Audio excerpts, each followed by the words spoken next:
Vamos passar então para o momento da palavra. Eu convido você a abrir a sua Bíblia comigo no Evangelho de Mateus. Evangelho segundo escreveu Mateus, capítulo 15.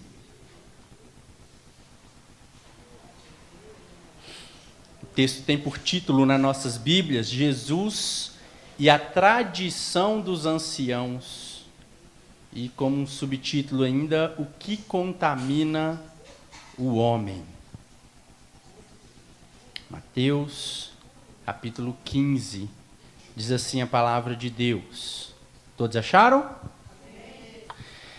Então vieram de Jerusalém a Jesus alguns fariseus e escribas e perguntaram: por que transgridem os teus discípulos a tradição dos anciãos?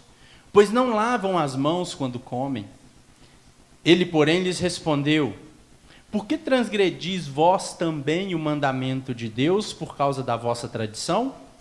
Porque Deus ordenou: honra teu pai e a tua mãe, e quem maldisser a seu pai ou a sua mãe, seja punido de morte. Mas vós dizeis: se alguém disser ao seu pai ou à sua mãe, é oferta ao Senhor aquilo que poderias aproveitar de mim, esse jamais honrará a seu pai ou a sua mãe. E assim invalidastes a palavra de Deus por causa da vossa tradição. Hipócritas, bem profetizou Isaías a vosso respeito, dizendo: este povo honra-me com os lábios, mas o seu coração está longe de mim. Em vão me adoram, ensinando doutrinas que são preceitos de homens. E tendo convocado a multidão, lhes disse: ouvi e entendei. Não é o que entra pela boca o que contamina o homem, mas o que sai da boca, isso sim contamina o homem. Então, aproximando-se dele os discípulos, disseram: sabes que os fariseus, ouvindo a tua palavra, se escandalizaram? Ele, porém, respondeu: toda planta que meu Pai Celestial não plantou, será arrancada. Deixai-os, são cegos, guias de cegos.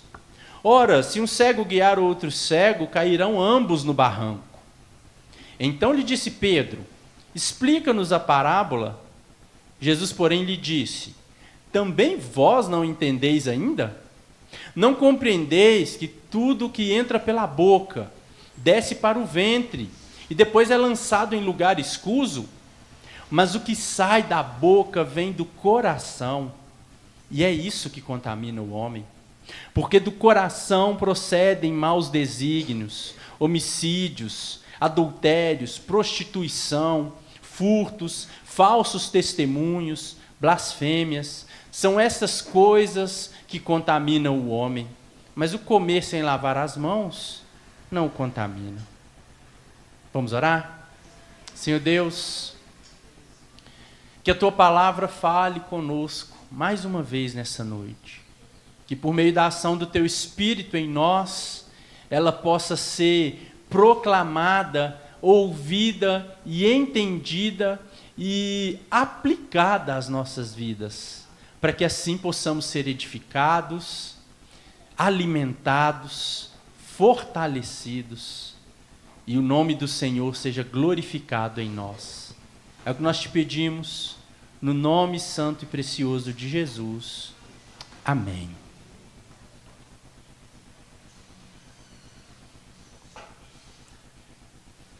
Meus irmãos, é possível, muito possível, estarmos na igreja, participar de tudo que tem na igreja, tudo que a igreja nos oferece, fazer tudo certinho aos olhos humanos e ainda assim ter um coração distante de Deus.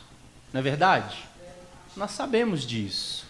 Isso acontece porque nós, seres humanos, nós somos naturalmente religiosos.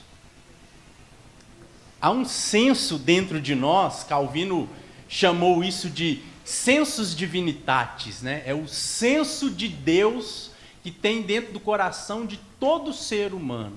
Até aquele que fala que não acredita em Deus, ele tem que fazer um esforço, né, muito grande para provar para ele mesmo que Deus não existe. É por isso que muitos ateus são ativistas, né? Ele não quer provar para você que Deus não existe, é porque ele precisa provar para si mesmo. Ele precisa afirmar isso o tempo inteiro. E mesmo ele, que não crê em Deus, vai criar os seus rituais próprios. Porque nós somos, por essência, esses seres religiosos. Mas há um grande problema em nós. Nós temos uma tendência muito perigosa de transformar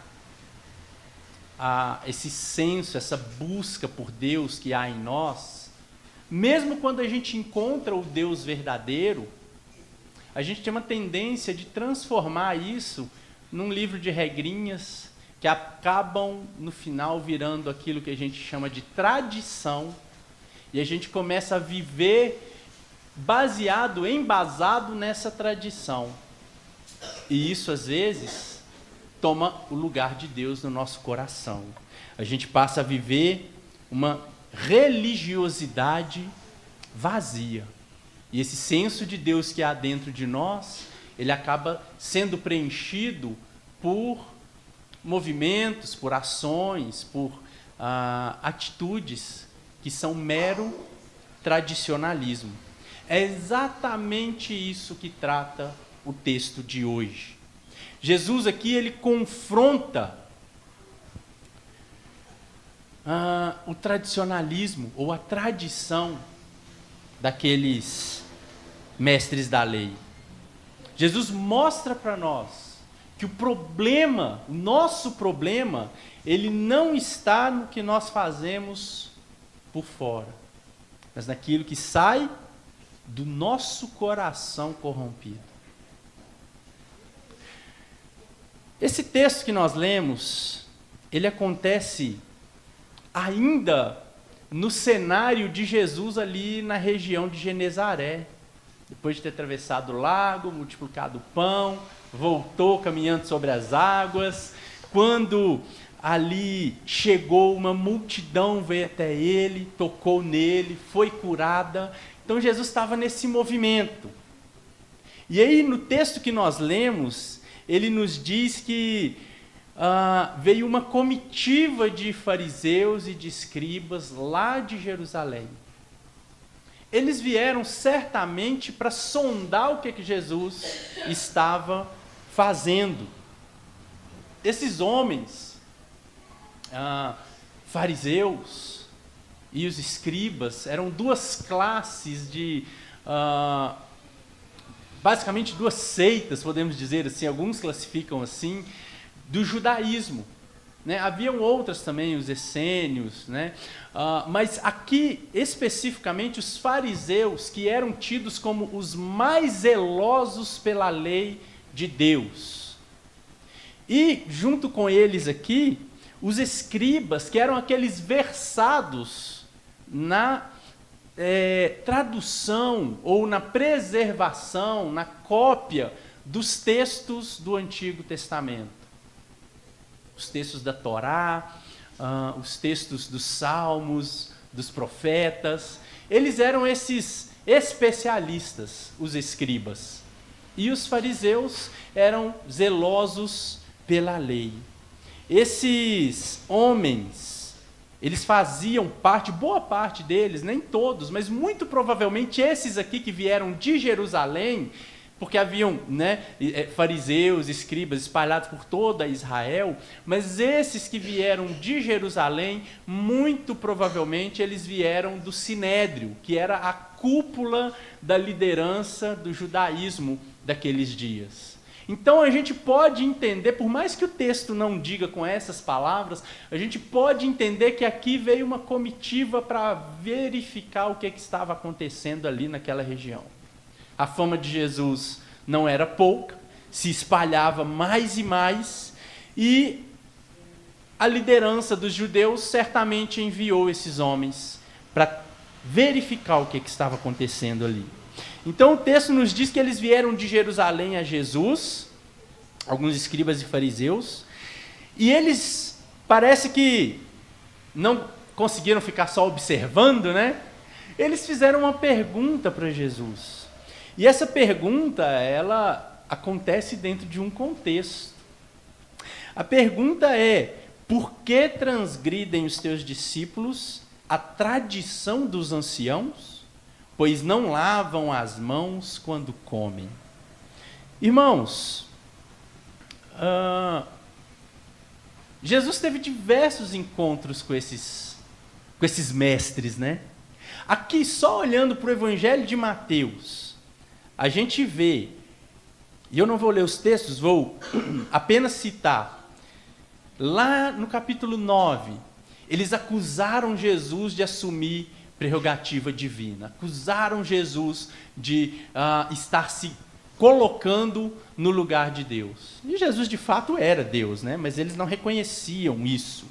Eles acusaram Jesus de se relacionar com pessoas ruins, quando eles criticaram Jesus por se assentar na mesa com os publicanos, né? Quando Jesus chamou Mateus, está lá no capítulo 9 também. Eles criticaram Jesus quando ele permitiu que os seus discípulos colhessem espigas no sábado, está lá no capítulo 12. Acusaram o próprio Jesus de não guardar o sábado, de quebrar um mandamento. Ainda no capítulo 12, acusaram Jesus de expulsar demônios em nome do maioral dos demônios, de Belzebu. Então eles já andavam no encalço de Jesus.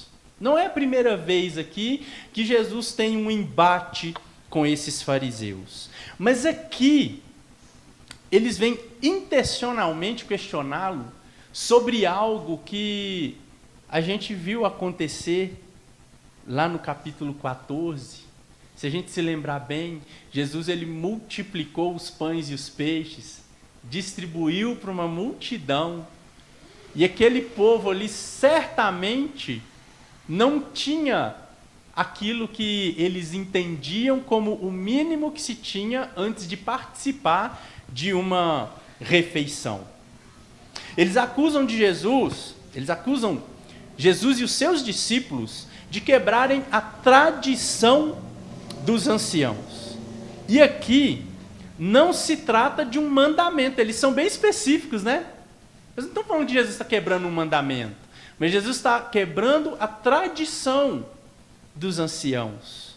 Que tradição é essa, meus irmãos? Esse ato aqui que eles questionam, pois não lavam as mãos quando comem, não era uma preocupação com a higiene, né? Eles estão preocupados porque está comendo com a mão suja, né? Pode contaminar, ficar doente. Não era essa a questão. Era um ato ritual. Era um ato que envolvia uma purificação ritualística. Os judeus, eles entendiam, baseados lá nos textos de Levítico, onde os sacerdotes, antes de oferecer sacrifícios a Deus perante o povo, eles precisavam lavar suas mãos ali naquela bacia que havia na entrada do tabernáculo e posteriormente do templo, e eles tinham então que realizar um ato ritual de purificar as mãos. Eles lavavam as mãos com água num sentido, num simbolismo de purificar as suas mãos, para que assim eles pudessem tocar os elementos que iam ser oferecidos. Isso era um sinal da lavagem espiritual que Deus estava fazendo sobre os sacerdotes. Mas notem, isso era exigido dos sacerdotes. Não há qualquer instrução, qualquer mandamento, qualquer lei no Antigo Testamento que exigia isso do povo de Israel. Mas os fariseus, zelosos que eram, criaram essa lei. Os fariseus, eles baseavam muito do que eles criam na tradição dos anciãos. Esses anciãos foram fariseus que os precederam e que se dedicaram ao estudo e ao zelo pela lei. E algo que eles faziam, eles eram chamados, inclusive em alguns textos da Bíblia, eles aparecem com essa nomenclatura, intérpretes da lei. Então eles interpretavam a lei e aplicavam ela para o povo. Dizia, né, da leitura que eles faziam da lei, como o povo deveria cumprir aquela lei. Eles eram os grandes teólogos dos seus dias. Eles ditavam a forma como o povo deveria obedecer a Deus. Só que eles não se contentavam em interpretar. Muita coisa, por excesso de zelo, eles acrescentavam à lei. A gente já citou algumas vezes aquelas 613 leis que haviam e que os fariseus, inclusive, carregavam simbolizada na orla das suas vestes, né? Aquelas franjinhas que havia nas vestes deles, 613, cada um simbolizando não um mandamento, porque os mandamentos são 10, mas desdobramentos dessa lei. Muitas delas criadas por eles mesmos. Essa aqui era uma delas. Por excesso de zelo, eles falaram, se o sacerdote tem que fazer, é bom que todo mundo faça. Então todo mundo tem que lavar a mão num ato de purificação. Porque você pode ter encostado num corpo, o que te torna impuro. Você pode ter tocado algum animal impuro. Você pode, enfim, ter tocado numa mulher que está nos dias de impureza. Eles consideravam que todo mundo tinha que fazer isso. E isso ficou como tradição. Essa era uma das tradições que os anciãos haviam passado para eles. A gente vê essa tradição e Jesus agindo já nessa tradição, contra essa tradição, lá naquele casamento em Caná da Galileia, que aparece exclusivamente no Evangelho de João, no capítulo 2, quando acaba o vinho da festa. Os irmãos conhecem a história. Maria procura Jesus, pede para que ele faça alguma coisa, e Jesus vê então algumas talhas com água, que o texto diz que eram usadas para purificação. Era essa água que todo judeu tinha que lavar suas mãos antes de tocar em qualquer alimento. Jesus pega aquela água e transforma em vinho. Aquilo ali tem um simbolismo muito grande.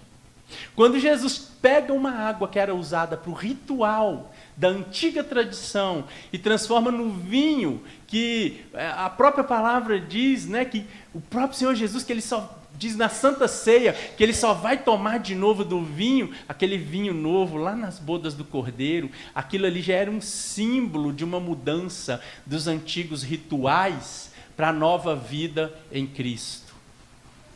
Jesus aqui então ele confronta esses fariseus, por quê? Porque eles estão chamando a atenção de Jesus para uma tradição. Eles estavam bravos com Jesus, porque Jesus não estava ensinando a seguir a tradição dos anciãos. Fica claro, meus irmãos, que o propósito deles era buscar algo para acusar Jesus. Mas a resposta de Jesus, como sempre, traz aqueles homens para a palavra de Deus. Como é que Jesus responde? Verso 3. Por que transgredis vós também? Então Jesus está assumindo, eu transgrido sim a tradição dos anciãos. Mas ele diz assim, vocês também transgridem algo. Mas o que eles transgridem? O mandamento de Deus. E Jesus ainda diz assim, por causa da vossa tradição. Porque Deus ordenou, honra teu pai e tua mãe. Esse é o mandamento, é o 5º mandamento. Honra teu pai e a tua mãe para que se prolonguem os seus dias sobre a face da terra. E Jesus acrescenta ainda um desdobramento que está na lei de Deus. Quando ele cita Êxodo 21:17, dizendo para aqueles homens, e quem maldisser a seu pai ou a sua mãe, seja punido de morte. Então o mandamento era claro, honrar o pai e a mãe faz parte do decálogo, dos 10 mandamentos de Deus, não é algo fútil, não é algo que deva ser relevado, que deva ser colocado em menor valor diante dos outros mandamentos. Ele diz, não, porque esse mandamento ele é tão importante que ele é passível de morte. Mas vocês, por causa de uma tradição, de uma interpretação feita por homens, que é uma tradição que é contrária a esse mandamento, vocês o relevam. E Jesus explica. Ele diz assim: mas vocês dizem, se alguém disser a seu pai ou a sua mãe, é oferta ao Senhor aquilo que poderias aproveitar de mim. A nossa tradução aqui na Ara traz assim: esse jamais honrará seu pai ou a sua mãe, mas uma tradução mais moderna e mais correta é: esse não precisará mais honrar o seu pai ou a sua mãe. E aí Jesus diz assim: e assim invalidastes a palavra de Deus por causa da vossa tradição. Irmãos, essa tradição, e se você pegar algumas versões antigas da Bíblia, vai dizer que eles diziam assim, ó: a oferta, o que eu tenho para o meu pai e para minha mãe é corbã. Quem é mais velho aí já viu essa tradução aí? Corbã. Corbã era a tradução de oferta a Deus.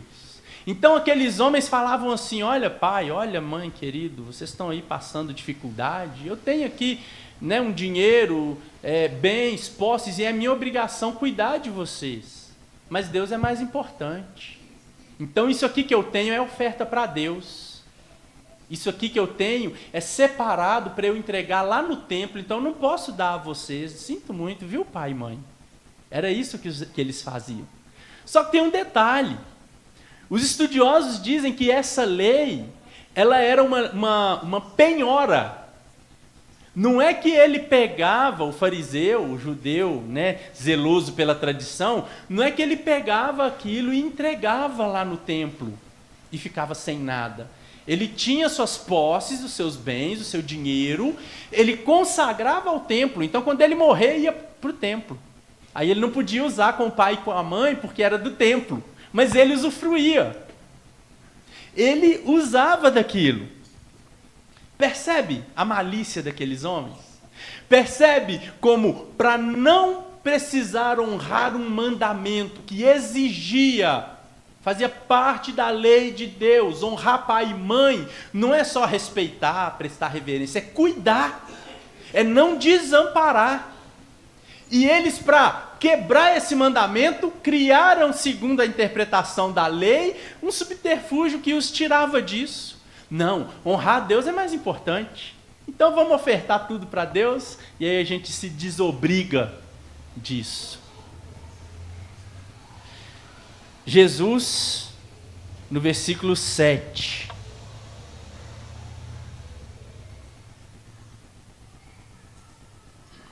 Jesus diz exatamente o que eles eram.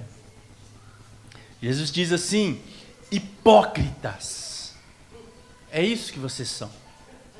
Hipócrita, a palavra hipocrisia vem de colocar uma máscara para representar aquilo que você não é. Então os fariseus, enquanto servos de Deus, enquanto religiosos, guardiões da lei, eles estavam usando uma máscara. Porque internamente eles eram maus, eles eram corruptos, eles eram aqueles que não obedeciam de fato a Deus.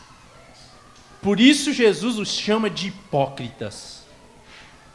E Jesus cita mais uma vez a Bíblia, o texto de Isaías, dizendo: bem profetizou Isaías a vosso respeito. E ele cita aqui Isaías capítulo 29, 13. Esse povo honra-me com os lábios, mas o seu coração está longe de mim. E em vão me adoram, ensinando doutrinas que são preceitos de homens. Isso aqui já acontecia nos dias de Israel. O povo de Israel, lá nos dias de Isaías, aproximadamente aí 700 anos antes de Cristo, já era assim. Já criava leis interpretativas para dar desculpa ao povo para quebrar os mandamentos de Deus e se prostrarem diante de outros deuses e seguirem as suas próprias vontades carnais e pecaminosas. É interessante, Isaías não tinha profetizado que aquele povo ia fazer isso, né? Jesus está dizendo aqui que assim como foi nos dias que Isaías falou do que o povo estava fazendo nos dias de Isaías, era a mesma coisa aqueles fariseus. E sabe por que isso aqui mexe com o fariseu? Porque o povo judeu, depois do cativeiro babilônico, eles se consideravam um povo assim, sabe, que aprendeu. Porque Deus mandou o povo para o cativeiro porque eles desobedeceram. Deus praticamente dizimou a nação de Israel, ficando apenas a tribo de Judá. E aquele povo, eles entenderam na mente deles que não, agora a gente aprendeu, agora não tem mais idolatria, agora a gente serve a Deus de verdade, agora a gente é um povo santo. Jesus vem e fala com eles assim: vocês estão igualzinho o povo dos dias de Isaías, que profetizou antes do cativeiro. Vocês estão a mesma coisa. Vocês não mudaram nada. O coração de vocês continua sujo. Vocês me louvam com os lábios. O que sai da boca de vocês é louvor, mas eu não recebo. Sobe para mim como oferta de aroma fedido. E eu fecho a janela do céu, figuradamente falando. Eu não recebo. Vocês me honram com os lábios, mas em vão me adoram, porque o coração de vocês está longe. O que vocês ensinam como se fosse de Deus é doutrina de homens. Jesus está condenando aqui a inversão de valores que aqueles homens fizeram. E nós precisamos cuidar com isso, meus irmãos. Cuidar com isso. A Bíblia é a nossa regra de fé e prática. Há uma linha dentro do que nós denominamos de cristianismo, que é o catolicismo romano, que eles parecem não entender esse texto. Por quê?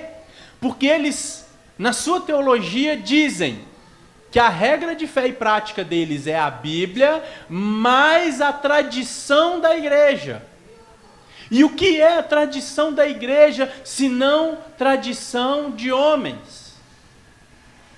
Irmãos, não me entendam errado, e não entendam errado Jesus também. Jesus não estava condenando tradição, não. Porque a gente,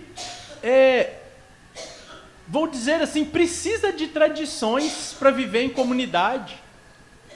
Toda e qualquer comunidade de pessoas cria tradições. Uma coisa que começa a ser feita e começa a ser repetida várias vezes se torna uma tradição. Não há na Bíblia uma prescrição determinando exatamente essa forma. Ela determina o que a gente faz no culto, mas não determina quanto tempo a gente gasta para louvar, quantas orações que tem que fazer, né? Como é que tem que ser o processo litúrgico que a gente executa. Tanto é que dentro da nossa igreja presbiteriana varia de uma para outra. Por quê? Porque cada igreja cria, de certa forma, a sua tradição. Nós criamos tradições na nossa família, entre amigos, empresas criam as suas tradições. A tradição não é em si ruim. O problema aqui é que esses homens pegaram uma tradição humana e sobrepuseram ela ao mandamento de Deus. Eles estavam preocupados com a lavagem das mãos ritual, que Deus não ordenou.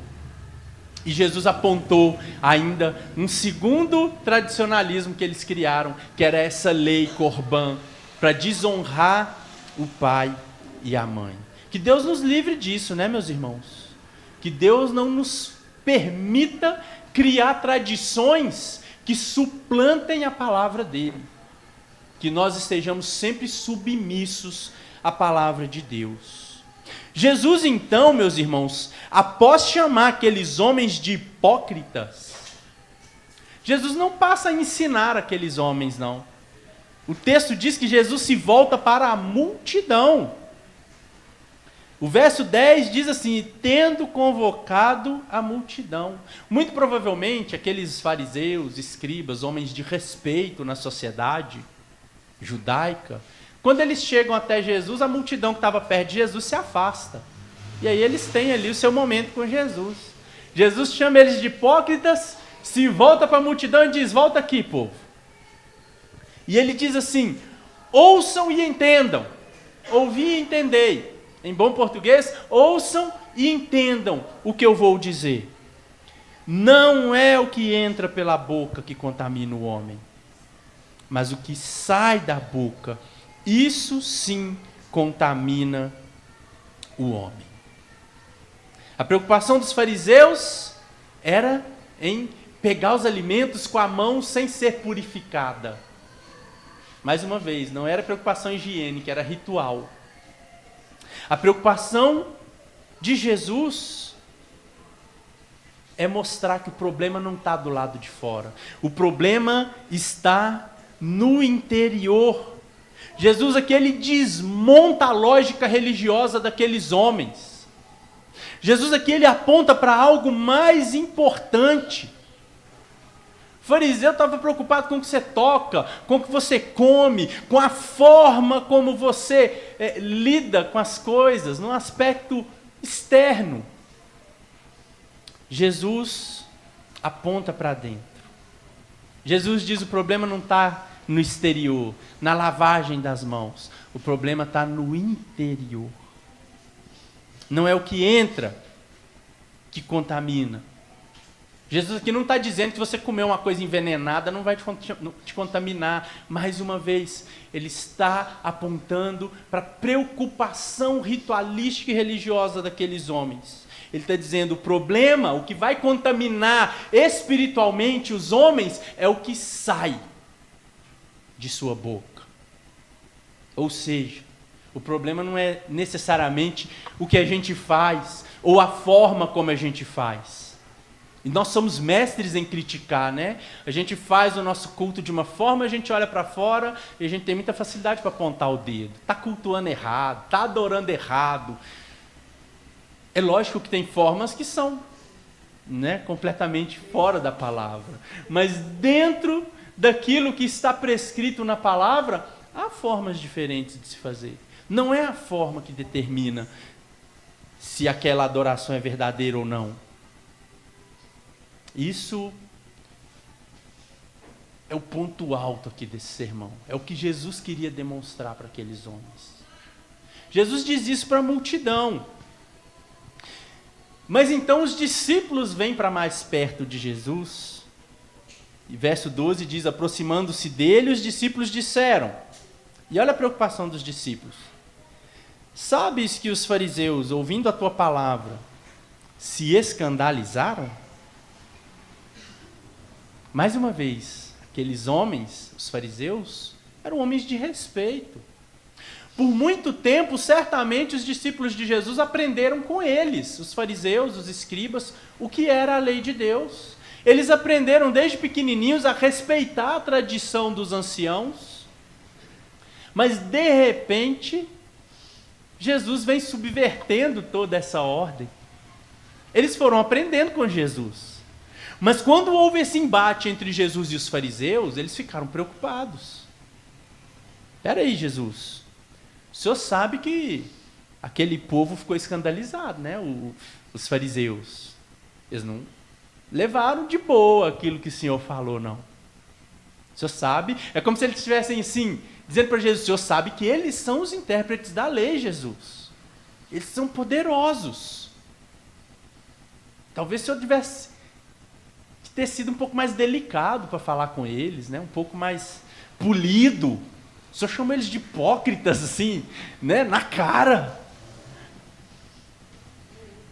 Imagina, né? A tensão gerada no coração dos discípulos. Mas a preocupação de Jesus, né, meus irmãos? Jesus respondeu assim, verso 13: toda planta que meu Pai Celestial não plantou, será arrancada. Jesus aqui fazendo eco à parábola do joio e do trigo. Quem lembra aí da parábola do joio e do trigo? Jesus falou de uma plantação onde, né, o semeador, que ali é Deus, planta umas sementinhas, e aí vem o inimigo, que é o diabo, e planta o joio no meio.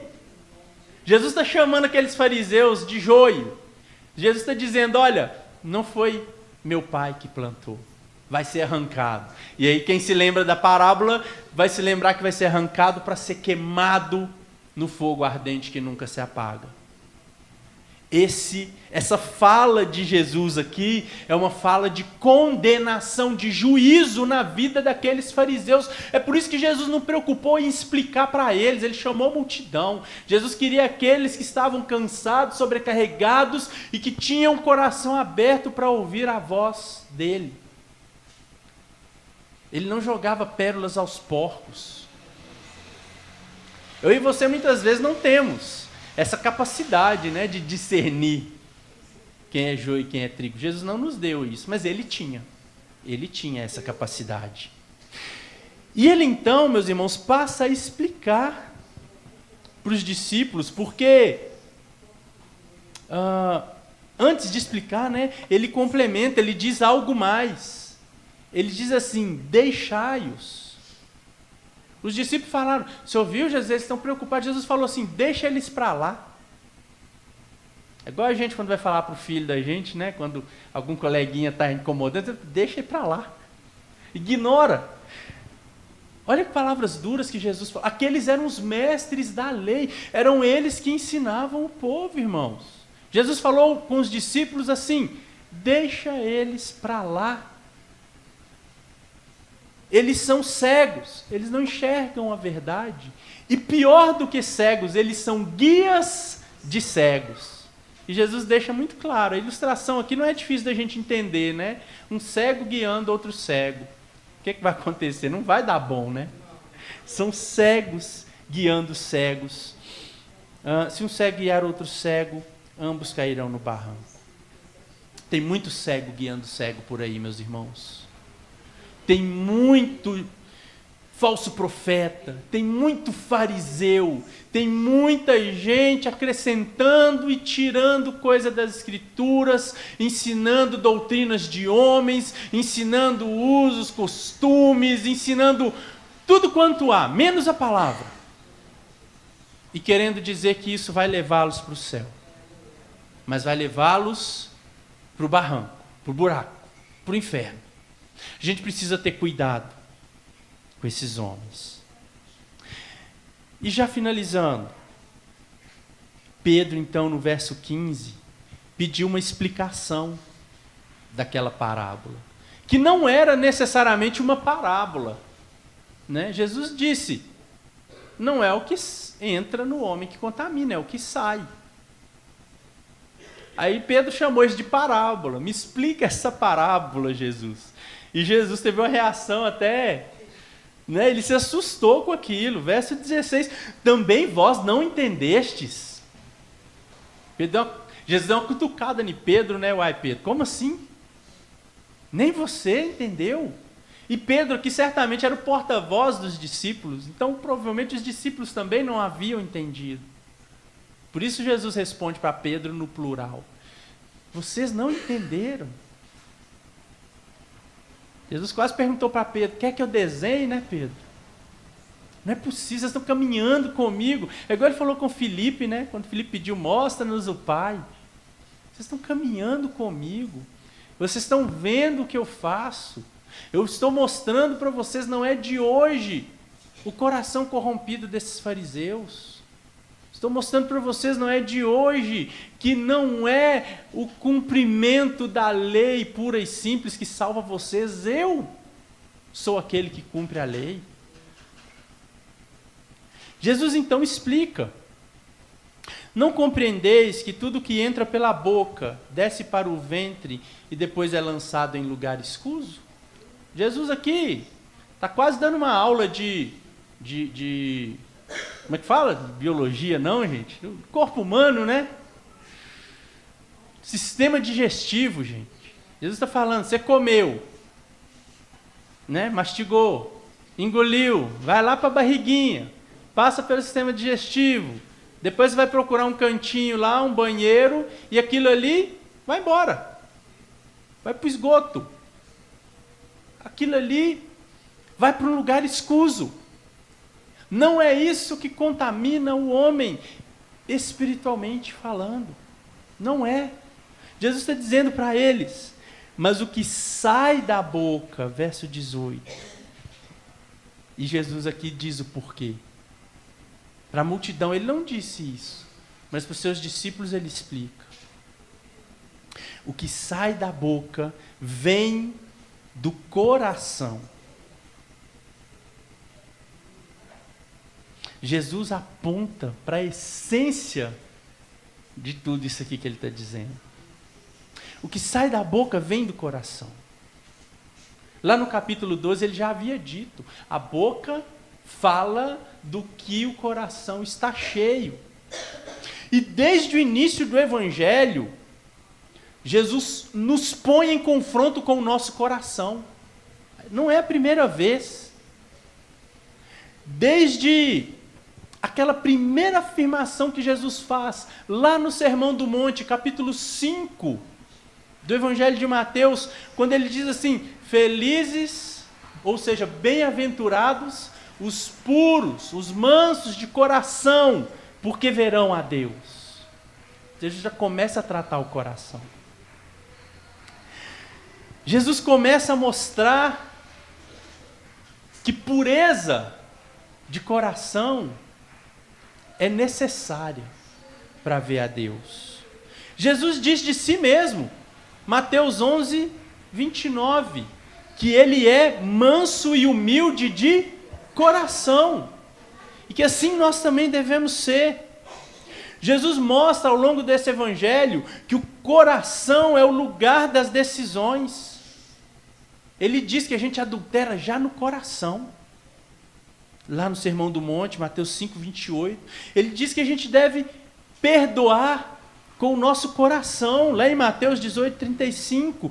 Ele diz lá em Mateus 22, 37, que a gente deve amar a Deus com todo o nosso coração. Coração, centro. A palavra de Deus é semeada no coração. Onde está o nosso tesouro? Ali está o nosso coração. Meus irmãos, há uma série de textos que falam sobre o nosso coração.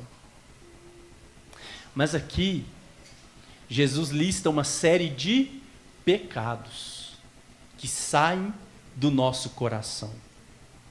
Ele diz no verso 19, porque do coração do homem procede maus desígnios, homicídios, adultérios, prostituição, furtos, falsos testemunhos, blasfêmias. E ele diz, são essas coisas que contaminam o homem. Mas comer sem lavar as mãos, isso não contamina. Meus irmãos, Jesus ele ensina que rituais vazios não têm qualquer significado diante de Deus. E isso não era ensinado, não era um ensinamento novo de Jesus, como Jesus mesmo falou, Isaías já falou sobre isso. Nós temos vários textos dos profetas condenando o povo, porque apresentavam sacrifícios, ofereciam holocaustos, mas o que Deus queria era um coração quebrantado. Essa preocupação com o tradicionalismo, que pode nos tomar se a gente não ficar esperto, não nos leva para mais perto de Deus. Tradições se perdem no tempo. Se elas não forem bem explicadas, pode ser até uma tradição boa. Mas aí, já viu aquela historinha, né, do macaquinho que é colocado numa jaula e eles colocam uma banana, ele vai e pega a banana. E depois colocam outra banana e botam um choque nela, né? Aí ele pega e toma choque.